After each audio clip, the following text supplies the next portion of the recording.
सौर्य यो साझा बसमा आइराखेको छ।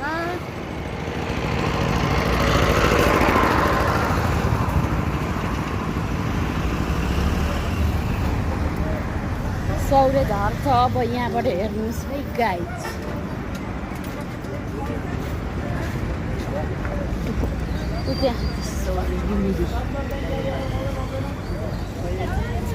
हेलो, एक्लै आएको कस्तो लाग्यो त? आऊ, फर्स्ट टाइम हो। मैले भिडियो बनाइदिरहेको थिएँ साझा बसमा। एक्लै बसबाट आएको कस्तो नर्भस फिल भयो। म भेटेर पनि के गर्ने होला भन्ने भयो। अनि मैले बाबाको फोन नम्बर पनि थाहा थियो, त्यही भएर याद गरेको। अब के गर्छौ त? भालबटिनीमा जाने हो? आइसक्रिम खाने हो? ल सौर्य सिधै साझा